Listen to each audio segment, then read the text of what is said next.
weekdays from Monday to Friday on the National Outlook for commentary on a range of issues. Immediately after the 12 noon and 7 p.m. newscasts on Kaieteur Radio at 99.1 FM and 99.5 FM. Looking forward to you sharing in the conversation.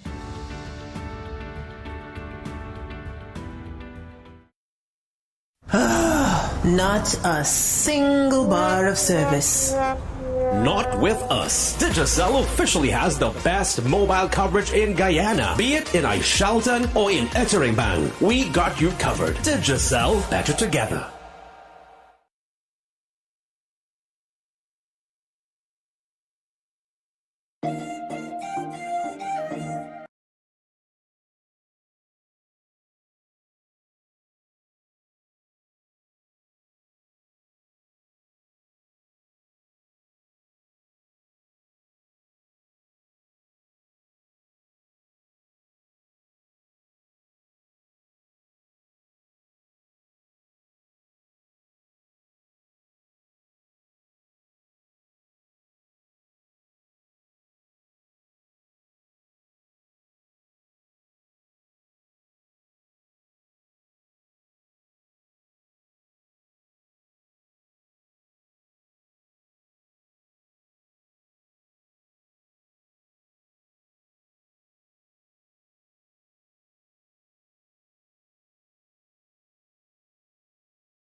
Is the news on top of the hour. Live from our studio in Georgetown. Kaieteur Radio, 99.1 FM.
Good day, welcome to your news at noon on Kaieteur Radio. I'm Kevin Smith.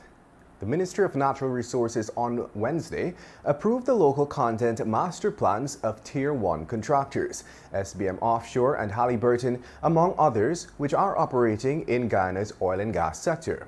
The signing, which took place in the boardroom of the Ministry of Natural Resources head office in Kingston, Georgetown, comes on the heels of a newly proposed modification by the local content secretariat. This amendment, which is included in the 5-year local content plan and is enforceable by law, will now see contractors and subcontractors operating in the nation's petroleum sector issuing payments to Guyanese suppliers within 30 to 45 days, following the receipt of a correct invoice. And one day after the lawyer for Detective Sergeant Dion Bascom filed a private criminal charge against Crime Chief Wendell Blanham, the Director of Public Prosecutions Shalimar Alihak on Thursday discontinued it. On Wednesday, when Bascom appeared in the Georgetown Magistrates Courts to answer to 3 cybercrime charges, he filed a similar charge against Blanham. That charge states that on August 17th, at the Criminal Investigation Department, Blanham used a computer system to transmit electronic data with intent to humiliate, harass, or cause substantial emotional distress to Bascom. And 6 persons who are accused of carting off with $13.4 million in cash and $6 million in checks from the GTT store at the Giftland Mall on September 8 were on Thursday charged and remanded to prison for the crime.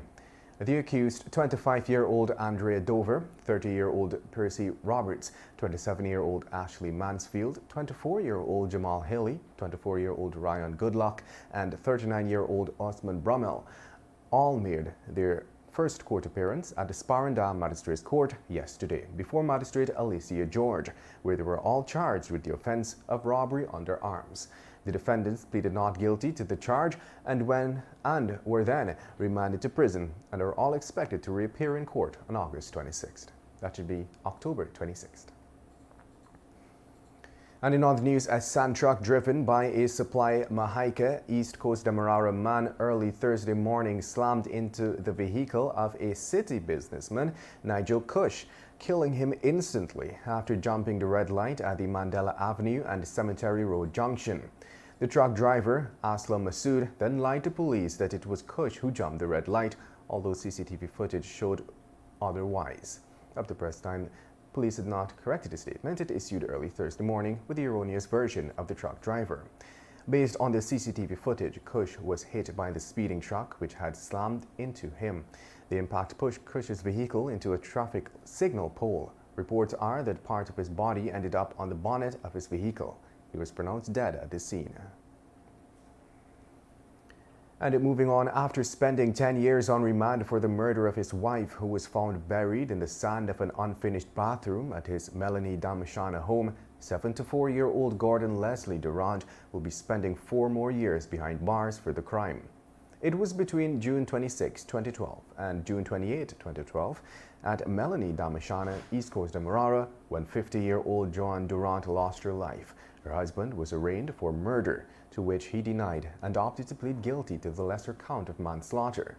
According to reports, one of Joan's sons had reported her missing on June 26, 2012, and 2 days later her husband confessed to the police and led them to where he buried his wife. Joan's decomposed body was discovered in the unfinished house covered in sand. And just before we head to a short break, let's tell you that 25 contractors from the village of Buxton, East Coast Demerara, were awarded contracts to rehabilitate 25 bridges in the community to the tune of $56 million. The upgrade is a commitment made by the government following a ministerial committee back in July. The signing ceremony was held at the Buxton NDC on Wednesday, the Department of Public Information reported. Public Works Minister Juan Edgell said the project is a demonstration of the government's pledge to bring development across the country. The time is now 12 hours 8 in Guyana. You're listening to Kaieteur Radio. This is the news at noon. We'll take a short break and return.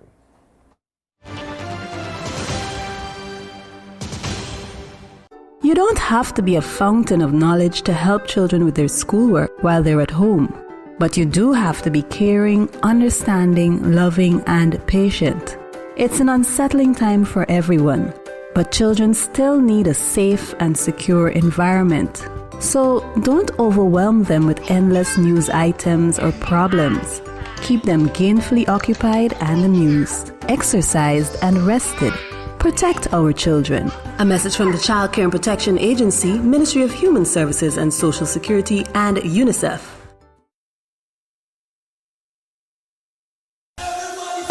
The We Are One Guyana Festival brings to you the biggest Guyanese performers on stage for one night only. Tamika Marshall, Samuel Medas, Vanilla, Alabama, Tony Cuts, Bakari Singh, Nikita, Vanita Willie, Bunty Singh, Saiku Andrews, Carvin Burnett, Natural Black, Terry Gadraj, Brandon Harding, and many more live at the Guyana National Stadium on Saturday, September 17th, starting with a children's fun day and show from 12 noon into the big concert from 7 p.m. It's the We Are One Guyana Festival, the biggest night of Guyanese entertainment. Admission $1,000. Brought to you by the Cricket Carnival Committee.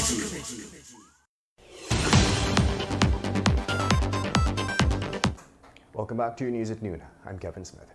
5 international companies have submitted bids to construct the natural gas-fired power plant for the government under the much-anticipated Wales Gas to Energy project. The Ministry of Natural Resources project, which opened at the National Procurement and Tender Administration Board office on Tuesday, saw companies from China, Puerto Rico, and the United States all vying to execute the construction of the plant.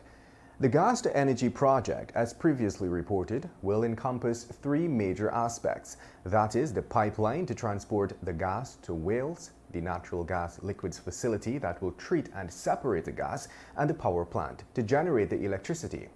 So far, Guyanese have been told that the pipeline aspect, which is being pursued by ExxonMobil, will cost around $1.3 billion.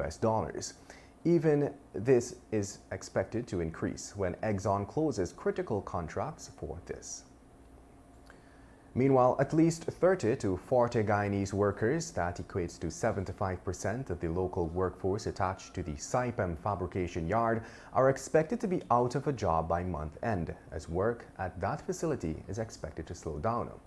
Director of the joint venture agency, Trinidad Offshore Fabricators Unlimited and Guyana Oil and Gas Support Services, Nicholas Boyer, confirmed the information yesterday as workers attached to the oil and gas agency panicked over no income ahead of the upcoming holiday season.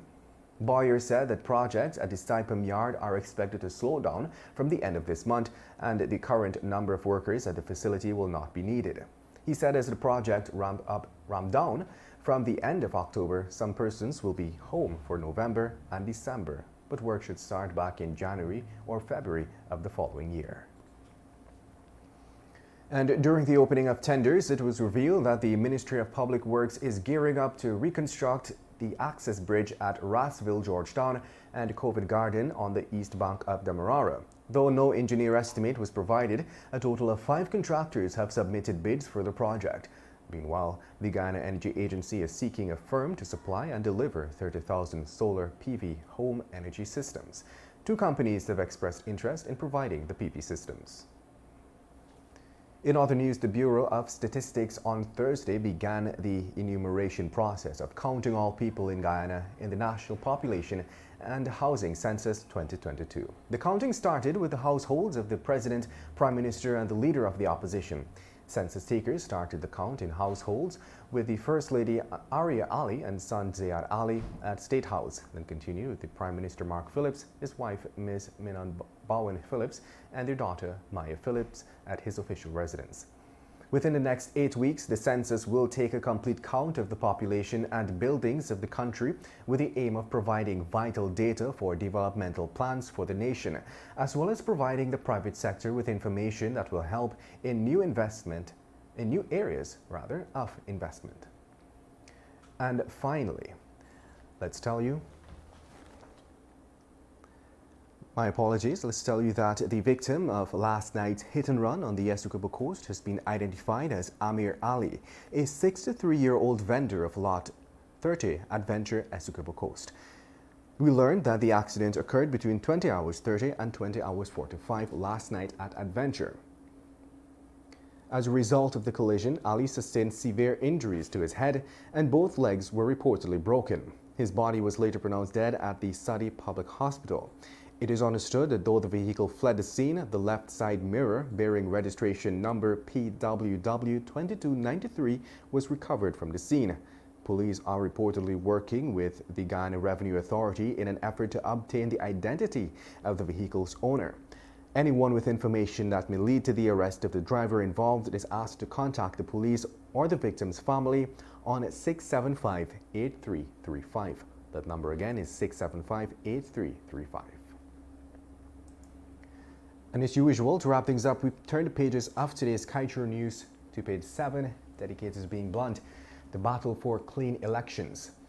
The opposition and government are at loggerheads over the issue of a clean voters list for upcoming elections.